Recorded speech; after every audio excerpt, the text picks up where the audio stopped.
नमस्कार दोस्तों, स्वागत है आपका हमारे चैनल DOI स्टडी हब में। जैसा कि हमने आपसे वादा किया था कि प्लेटो के रिमेनिंग पार्ट्स को लेकर हम लोग बहुत जल्दी आपके बीच में आएंगे, तो आज हम लोग प्लेटो का बचा हुआ हिस्सा कवर करेंगे। प्लेटो के बारे में हमने लास्ट क्लास में बहुत सारी चीज़ें कवर की थी। यदि आप प्रैक्टिस कर रहे हैं और आप अपने क्वेश्चन बैंक से अगर लास्ट क्लास को कंपेयर करेंगे तो आपको प्लेटो के कम से कम 5-5, 6-6 क्वेश्चन तो उसी में से मिल जाएंगे जितना अभी तक हम उसके बारे में पढ़ चुके हैं। प्लेटो एक बहुत इंपॉर्टेंट टॉपिक है, मैं आपको बता चुका हूँ प्लेटो के अंदर क्या क्या चीज़ें हैं, प्लेटो का नाम प्लेटो कैसे पड़ा, वो कहाँ के रहने वाले थे, क्या उनका वास्तविक नाम था, उनके बारे में हम लोगों ने चर्चा करी है। कौन सी उनकी बुक्स थी, किसने वो बुक्स पब्लिश कराई, किस भाषा में पब्लिश हुई, कितनी बुक्स थी, कितनी हुई, रिपब्लिक, स्टेटमेंट, द लॉ, इनके बारे में हमने बात करी। हमने बात करी कि कितने पेजेस थे, किस व्यक्ति ने, बर्नेट ने क्यों कराई, क्या कराई, हमने ये सब उनके लास्ट क्लास में हमने कवर किया है। अगर आपसे वो क्लास मिस हुई है तो आप जाके नीचे हमने लिंक दे रखा होगा, आप उसको जाके पिछली क्लास को जाके आप कवर कर सकते हैं। तो अब जो हम लोग बात करेंगे प्लेटो की, वो बात करेंगे उसके आगे के चैप्टर्स के बारे में। लेकिन आगे बढ़ने से पहले एक बार मैं आपको थोड़ा सा रिकैप दिखा देता हूँ प्लेटो का, कि प्लेटो को हमने क्या क्या चीजें कर ली हैं और वो आपको कैसे समझनी है।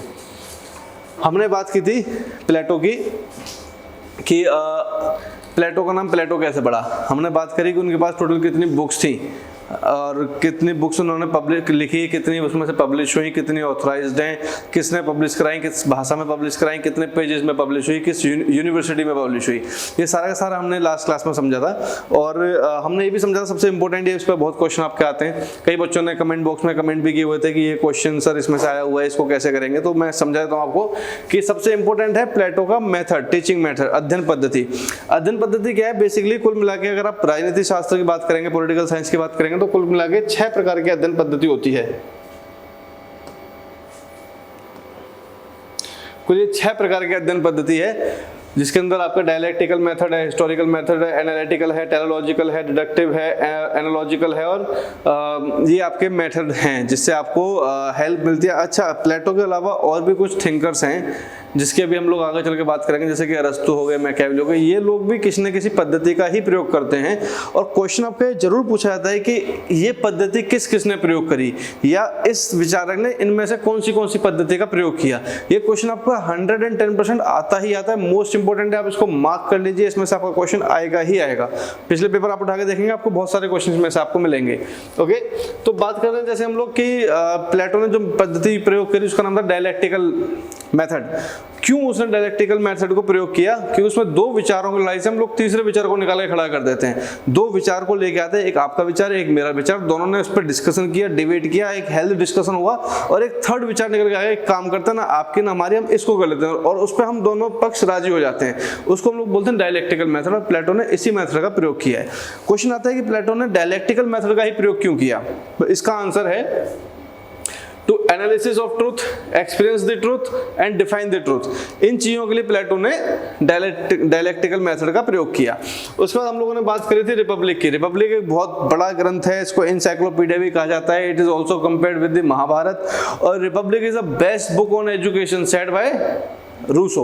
ये हमने लास्ट क्लास में कवर किया था। तीनों ही क्वेश्चन हमारे पेपर में कहीं ना कहीं आए हुए हैं। तो यहाँ पे हमने बात की थी compare with the Mahabharata, encyclopedia बहुत बड़ा ग्रंथ है। एनसाइक्लोपीडिया क्या है? Republic is the best book on the education said by Rousseau, ये हमने लास्ट क्लास में समझा था। उसके बाद हम लोग बात करते हैं रिपब्लिक कंसिस्ट क्या है। रिपब्लिक के अंदर सबसे इंपॉर्टेंट है उसके अंदर ethics.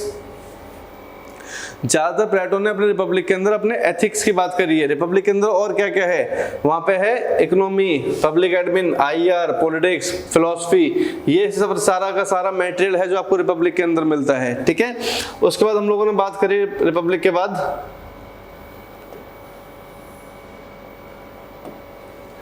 Theory of Plato. Theory of Plato बहुत एक इंपॉर्टेंट टॉपिक था, इसको हमने अच्छे से समझा था, जिसके अंदर था ideal state, education, justice, communication, communism and philosopher king.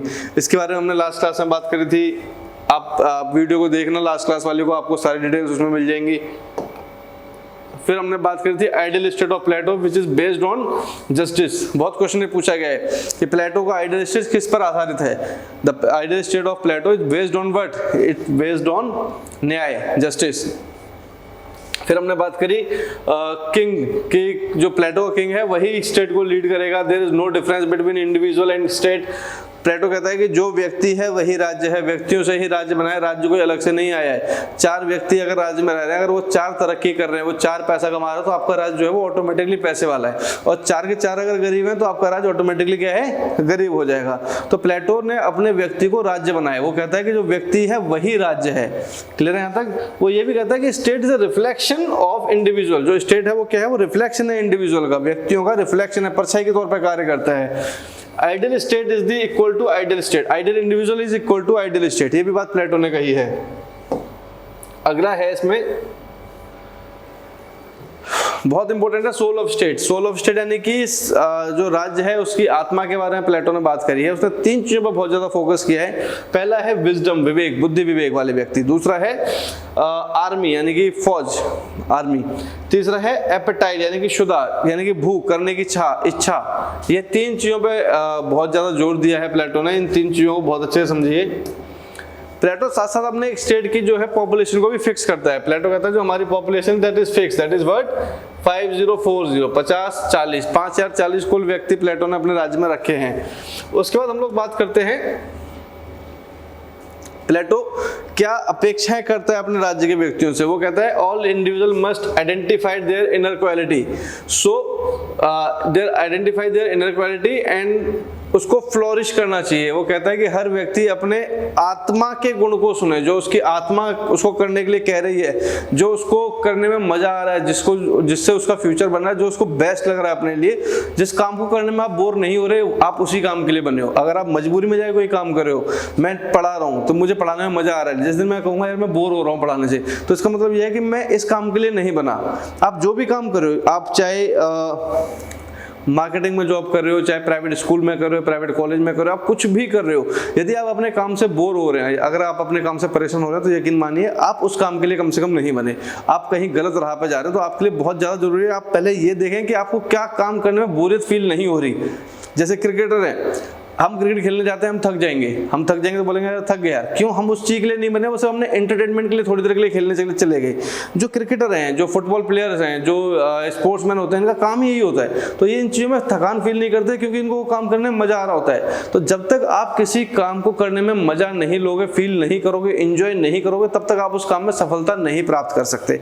यहाँ प्लेटो कहता है कि all the individual must identify their inner quality. जितने भी व्यक्ति हैं उनको अपने आत्मा के गुण को सुनना चाहिए कि वो क्या काम के लिए बने हैं, और फिर उसको फ्लोरिश करना चाहिए, उसको इंक्रीज करना चाहिए, जिससे क्या होगा, राज्य के ग्रोथ में वो लोग हेल्प कर सकते हैं। इस बात को समझे आप?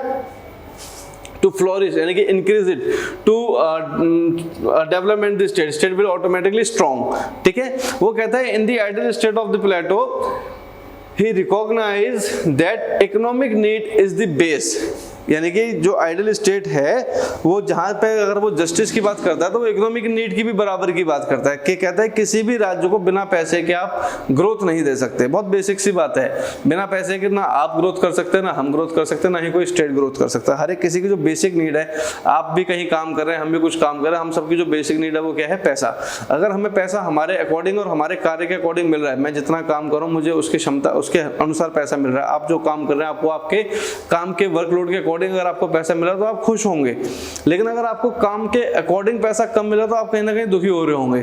ये भी एक सच्चाई है। तो यहाँ पे प्लेटो कहता है कि आइडियल स्टेट के अंदर क्या है? Economic need is the basic, ये बेस है किसी भी राज्य का, इकोनॉमिक नीड। ठीक है, उसके बाद हम लोग बात करते हैं आत्मा के गुण, जो अभी हमने डिस्कस किया था। फिर बात करते हैं step of Plato for development of ideal state. वो स्टेट आइडियल स्टेट में प्लेटो के स्टेप्स की बात करता है। यहां तक की बात आपको क्लियर हो गई? ओके, नेक्स्ट हम लोग स्टार्ट करते हैं हमारा steps of Plato in to development the ideal state. Alright, देखिए सबसे पहले वो बात करता है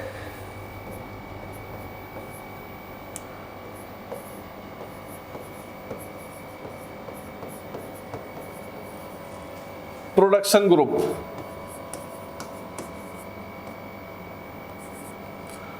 पहली बात वो रखता है प्रोडक्शन ग्रुप की, वो कहता है कि किसी भी आइडियल स्टेट के लिए production group is the basic, यानी कि हर राज्य के लिए भी हमने डिस्कस किया, हर राज्य के लिए पैसा सब कुछ है, हर राज्य की जो बेसिक नीड है वो उसकी इकोनॉमिक ग्रोथ है, वो उसको इकोनॉमिकली अगर कोई राज्य स्ट्रांग होगा तभी वो अपने आगे के ड्रीम्स को कंप्लीट कर पाएगा। अगर कोई राज्य इकोनॉमिकली स्ट्रांग नहीं है तो उसके लिए बहुत मुश्किल है आगे ग्रोथ को, डेवलपमेंट को कंटिन्यू करना, राइट। तो यहाँ पे प्लेटो कहता है कि production group is the basic to basic step किस चीज का, to development a state.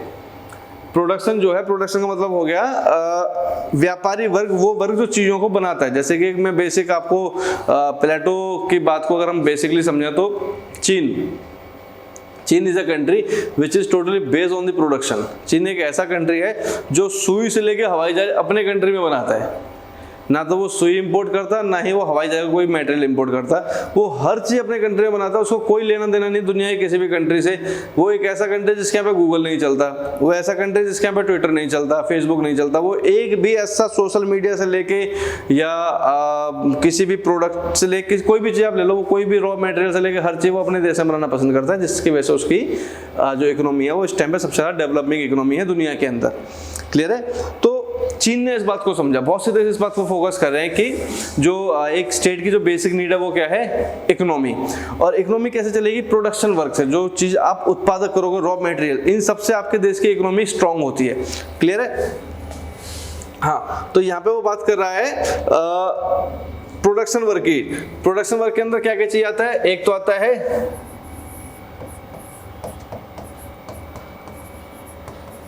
Division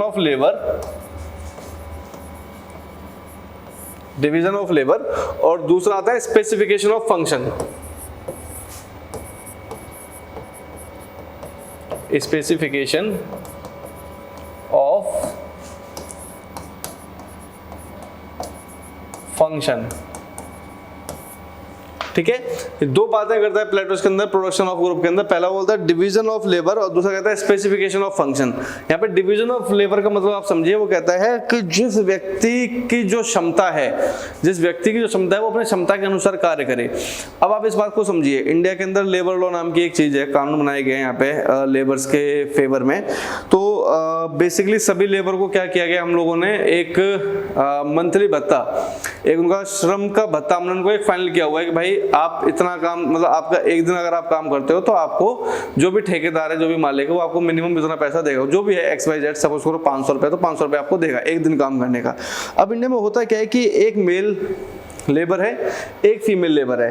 तो मेल लेबर जब काम कर रहा है तो उसको तो 500 मिल रहा है, बट जो फीमेल लेबर है उसको 300 रुपए मिल रहा है।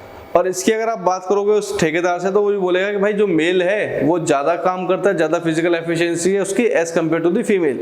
बात उसकी सही है कि जो मेल है वो ज्यादा काम कर सकता है, उसकी क्षमता जो है वो फीमेल से ऑब्वियसली बहुत ज्यादा होती है काम करने की। परंतु कानून क्या कहता है, कानून भी यही कहता है, प्लेटो ने भी यही बात रखी थी डिवीजन ऑफ लेबर के अंदर, यही बात उसने समझाई थी कि जो मेल के पास क्षमता थी उसने अपनी क्षमता का प्रयोग करके अपना कार्य किया। मेरी जो पावर थी, मैंने अपनी सारी पावर लगा के अपना काम किया, तो मेरी जो पावर थी मैंने वो प्रयोग करी, मैंने यूज करी। सेम वो कहता है कि जो फीमेल की पावर थी, जो फीमेल की क्षमता थी, उसने अपनी पावर प्रयोग करी। अब जब उसकी क्षमता ही बायोलॉजिकल कम है तो आप उसको, मतलब ये कोई एक्सक्यूज नहीं बना सकते कि आप उसको पैसे कम देंगे क्योंकि भाई ये कम काम कर पाते। तो बायोलॉजिकल फैक्ट है ना, तो इसमें साइंस है, इसमें वो अपने मन से काम कम नहीं कर रही, जितनी उसकी पावर है, जितनी उसकी क्षमता है, वो उतना काम कर रही है। तो डिवीजन ऑफ लेबर का मतलब यहाँ पे प्लेटो ने कहा है कि प्रोडक्शन ग्रुप के अंदर डिवीजन ऑफ लेबर बहुत इंपॉर्टेंट है, कि जो कम क्षमता वाले कार्य हैं वो महिलाओं को दिए जाएं, जो ज्यादा क्षमता वाले कार्य हैं वो पुरुषों को दिए जाएं, इस तरीके से अपने लेबर को डिवाइड किया जाए। फिर वो कहते हैं स्पेसिफिकेशन ऑफ फंक्शन, की हर एक किसी को स्पेसिफिकेशन के साथ काम करना चाहिए, जिसको जो काम करना अच्छा लग रहा है, जिसको जिस काम में मजा आ रहा है, जो उसको एंजॉय कर पा रहा है, उसको उस तरीके का काम यहाँ पे देना चाहिए। तो ये बात होती है जो वो कहते हैं प्रोडक्शन ग्रुप प्लेटो का। ओके, उसके बाद वो बात करते हैं सेकंड स्टेप की। ये हो गया पहला। ओके, सेकंड स्टेप है यहाँ पे, एक सेकंड,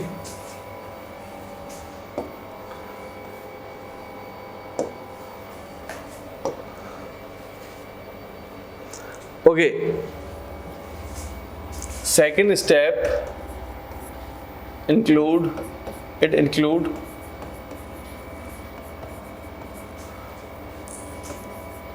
the army और थर्ड स्टेप इंक्लूड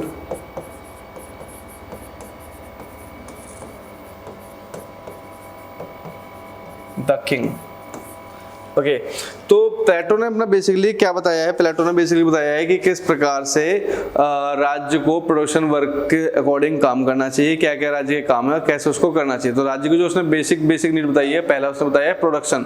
प्रोडक्शन का मतलब हो गया यहाँ पे उत्पादक वर्ग। उत्पादक वर्ग क्यों इंपोर्टेंट बताया प्लेटो ने, क्योंकि उत्पादक वर्ग अगर स्ट्रांग होगा, अगर उत्पादक वर्ग अपना काम कर रहा होगा तो राज्य की इकोनॉमिकल नीड पूरी होगी। अगर राज्य की इकोनॉमिकल नीड पूरी है, अगर राज्य के पास जो पैसा है वो उतना है जितना उसको चाहिए था, तो कहीं ना कहीं राज्य के पास अपनी आर्मी भी स्ट्रांग हो जाएगी। और अगर राज्य के पास अपनी आर्मी स्ट्रांग है, देखिए राज्य के पास अपना उत्पादक वर्ग स्ट्रांग है, उन्होंने अपना काम पूरा किया, किस तरीके से किया, डिवीजन ऑफ लेबर और स्पेसिफिकेशन ऑफ वर्कर के अकॉर्डिंग।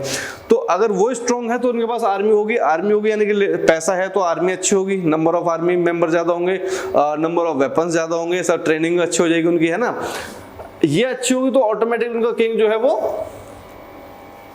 और स्ट्रांग हो जाएगा।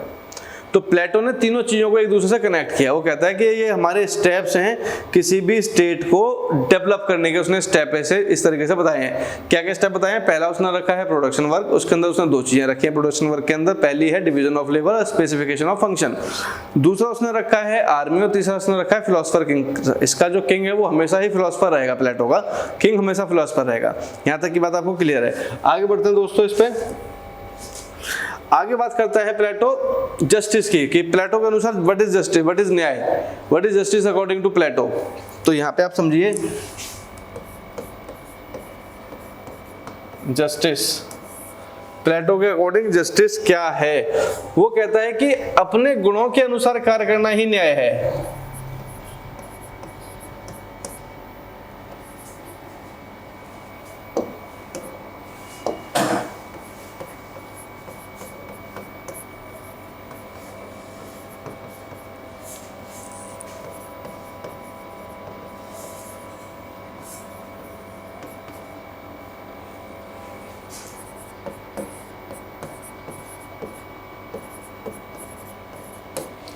To work according to your will power is the justice.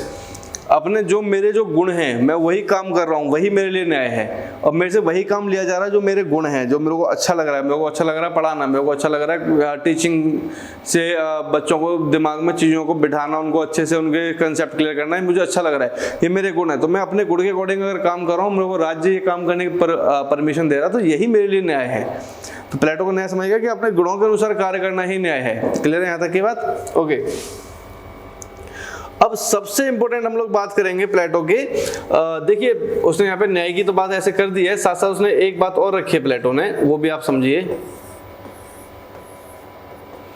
एक चीज है कि अपने गुणों के अकॉर्डिंग काम करना ये न्याय है। और आत्मा के गुण उसने तीन बताए हैं, हमने लास्ट क्लास में डिस्कस किया था। मैं यहाँ पे दोबारा समझाता हूँ कि उसने आत्मा के गुणों के अनुसार कार्य करना न्याय बताया, कि जो मेरे आत्मा के गुण है मैं वही काम कर रहा हूँ, वही न्याय है। आत्मा के गुण हम लोग पहले भी डिस्कस कर चुके हैं, मैं आपको दोबारा समझा रहा हूँ आत्मा के गुण क्या क्या थे उसके। नंबर 1 था उसका विवेक, बुद्धि, विजडम। ये लास्ट क्लास में ही मैंने आपको समझा था, दोबारा समझा रहा हूँ। दूसरा है उसका साहस, और तीसरा है उसका एपेटाइट, क्षुधा। तो देखिए यहाँ पे वो कह रहा है कि जो विवेक और बुद्धि वाले व्यक्ति हैं उनको उसने बोला है कि ये राजा बनने के योग्य हैं, ये लोग किंग बनेंगे।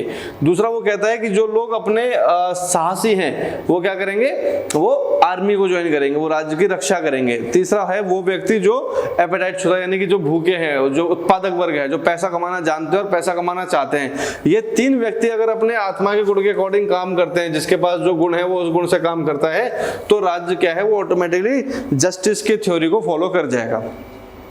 ठीक है।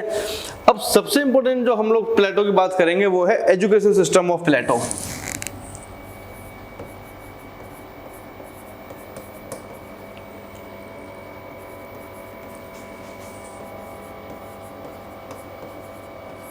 Education system. तो दोस्तों बात कर रहे हैं प्लेटो के एजुकेशन सिस्टम के बारे में।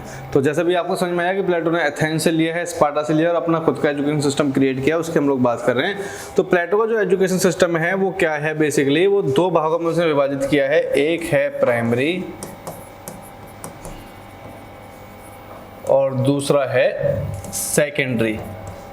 सेकेंडरी को आप शॉर्ट में हायर एजुकेशन भी समझ सकते हो आज के हिसाब से। ओके, प्राइमरी के अंदर प्लेटो ने दो चीजें रखी हैं। क्या क्या रखी है?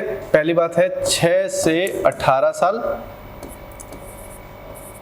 और 18 से 20 साल।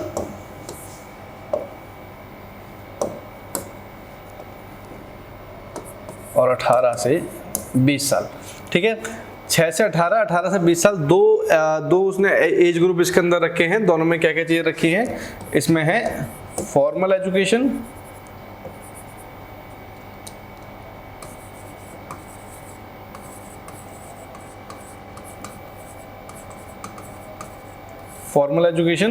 और दूसरे में है मिलिट्री एजुकेशन। ठीक है।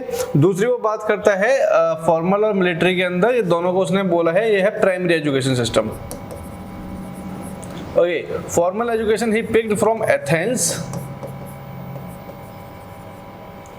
और military he picked from Sparta. क्योंकि स्पार्टा के अंदर तो सिर्फ मिलिट्री एजुकेशन है, वहाँ पे कुछ एजुकेशन नाम की चीज़ तो है नहीं। सिर्फ वहाँ पे 7 साल के बच्चे को 20 साल तक ट्रेनिंग देते हैं, 20 साल में उसकी शादी कर देते हैं, फिर वो बच्चा पैदा करे, फिर जैसे बच्चा 7 साल का होगा उसको फिर कोई उठा के ले जाएगा, फिर वो अपने उसको ट्रेनिंग देंगे। वहाँ पर यही एजुकेशन सिस्टम है, ठीक है। तो इसने क्या किया, जो मिलिट्री एजुकेशन थी वो ले ली उसने स्पार्टा से, और जो फॉर्मल एजुकेशन थी वो उसने ले ली एथेंस से। दोनों को मिलाकर उसने अपना तैयार किया। तो 6 से 18 साल के बच्चों को उसने फॉर्मल एजुकेशन में रखा है और 18 से 20 साल के बच्चों को उसने मिलिट्री एजुकेशन के अंदर रखा है, ठीक है। उसके बाद वो बात करता है फॉर्मल एजुकेशन में क्या पढ़ाया जाएगा। फॉर्मल एजुकेशन के अंदर वो रखता है म्यूजिक, जिम्नास्ट,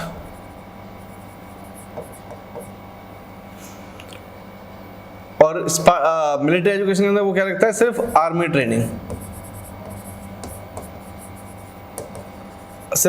ट्रेनिंग, यानी कि सिर्फ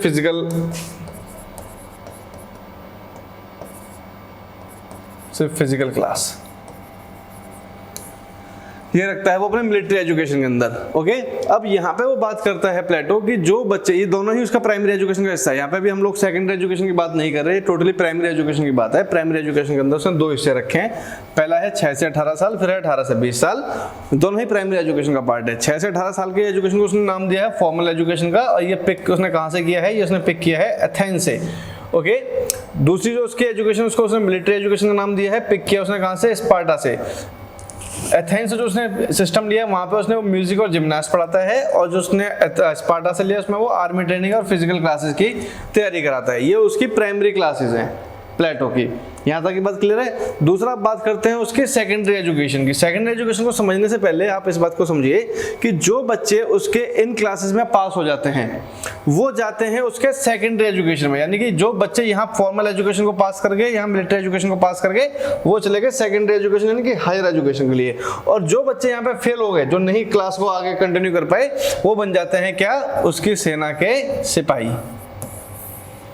Those who are qualifying the examination of Plato, the exam of military education along with the formal education of the Plato, they are qualifying for the higher education part. Those who are failed into that, they are going to be the sepoy in his army.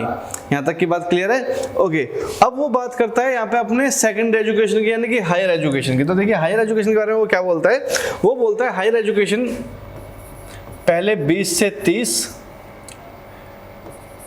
30 से 35,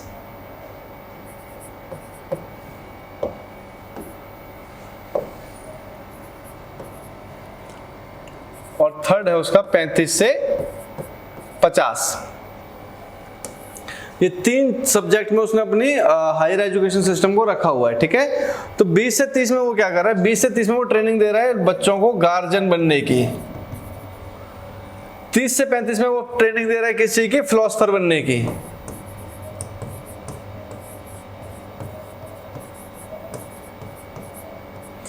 और 35 से 50 में वो दे रहा है practical king बनने की।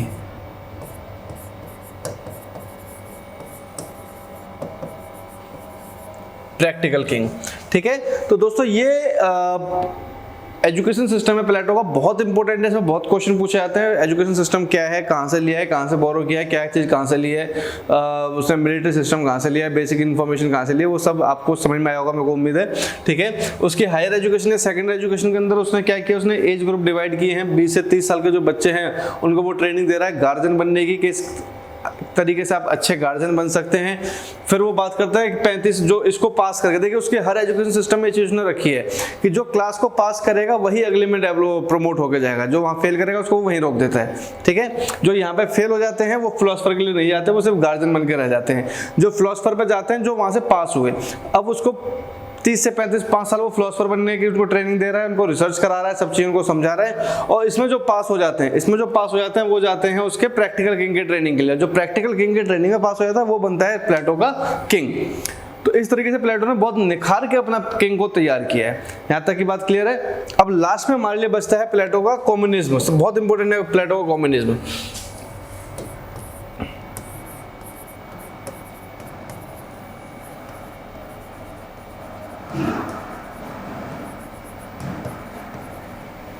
प्लेटो का कम्युनिज्म, सबसे पहले तो आप समझिए कम्युनिज्म का मतलब क्या होता है। सबसे पहले समझिए आप कम्युनिज्म का मतलब क्या होता है। कम्युनिज्म का मतलब होता है कम्युनिटी, यानी कि समानता। यहां पे कम्युनिज्म का मतलब है समानता। प्लेटो अपने राजा को कम्युनिटी की बात करता है, कम्युनिज्म की बात करता है, वो समानता की बात करता है। इसलिए प्लेटो बोलता है कि जो मेरा राजा है वो अपना परिवार नहीं बनाएगा। जो मेरा राजा है उसके लिए उसने वाइफ की व्यवस्था नहीं की है, परिवार की व्यवस्था नहीं की है, सगे संबंधियों की व्यवस्था नहीं करी है। वो कहता है कि अगर मेरा राजा परिवार के चक्कर में पड़ जाएगा, वाइफ के चक्कर में पड़ जाएगा, बच्चों के उसमें पड़ जाएगा, तो वो फिर कहीं ना कहीं वो अपनी प्रजा को भूल जाएगा। और ये बात उसने स्टार्टिंग में की थी कि the relation between the king and the population is like father and son। ये बात उसने स्टार्टिंग में बोली थी कि मेरे राज्य में राजा और प्रजा के बीच में जो संबंध है वो पिता और पुत्र का संबंध है। तो जब वो पिता और पुत्र का संबंध उसने पहले बता दिया तो वो शादी करने के लिए अपने राजा को क्लियरली रोकता, कहता भाई मेरा राजा शादी नहीं करेगा। शादी क्यों नहीं करेगा? शादी करेगा तो उसका जो ध्यान है वो अपने राज्य पे, जिस काम के लिए उसको इतनी ट्रेनिंग देके यहाँ तक पहुंचाया था हमने, जिस काम को लेके वो यहाँ से लेके यहाँ तक पहुंचा है, वो काम उसका कहीं ना कहीं बेकार हो जाएगा, वो फ्लॉप हो जाएगा। इसलिए अपने राजा को वो कम्युनिज्म की बात करता है, कम्युनिज्म यानी कि समानता की बात करता है। तो वो कहता है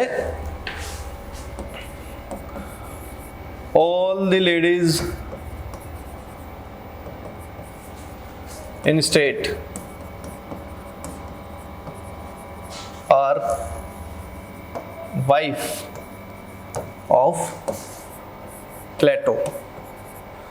राज्य में जितनी भी महिलाएं हैं वो सभी प्लेटो की पत्नियां हैं। वो बारी बारी समानता के अधिकार के तरीके से सबके साथ रहेगा, सबके साथ अपने परिवार को चलाएगा और सबके साथ वो अपनी संतान की प्राप्ति भी करेगा। ये हर एक महिला के साथ उसको ये अधिकार दिया गया है, जिससे क्या होगा कि राज्य के अंदर जितने भी जनसंख्या, जितने भी बच्चे हैं, जितने भी चिल्ड्रंस हैं, ये नहीं रहेगा कि कौन किसका बेटा है, कौन राजा का है, नहीं है राजा का बेटा राजा बनेगा, कौन बनेगा। उसने उस चीज को खत्म करते हुए सबको समान दे दिया कि सभी जो हैं वो राजा के बच्चे हैं, सभी जो औरतें हैं वो राजा की पत्नियां हैं। ये उसने अपने समानता का बात को किया और कहीं ना कहीं ये उसको अपोज भी बहुत किया। यहाँ पे बहुत से दर्शकों ने उसकी जब आलोचना करी है प्लेटो की, तो उसने इस बात को रखा है कि प्लेटो ने लोगों के निजता का अधिकार खत्म किया, लोगों के व्यक्तिवादी व्यक्तियों के अपने निजी अधिकारों को खत्म किया। वो किसी की भी वाइफ को अपनी वाइफ मानता है, इवन सबकी को अपनी वाइफ मानता है और सबके बच्चों को वो अपने बच्चों की तरह ही लेकर चलता है। तो कहीं ना कहीं ये प्लेटो का एक माइनस पॉइंट भी रहा है। तो दोस्तों ये था प्लेटो के बारे में सारा का सारा जो आज हमने किया। कुछ हमने पिछली क्लास में किया था, कुछ हमने आज की क्लास में किया।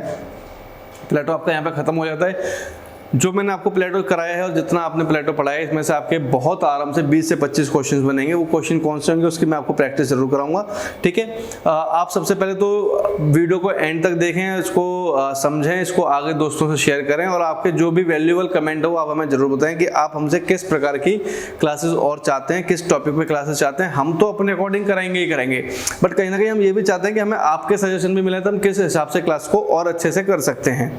क्लियर दोस्तों?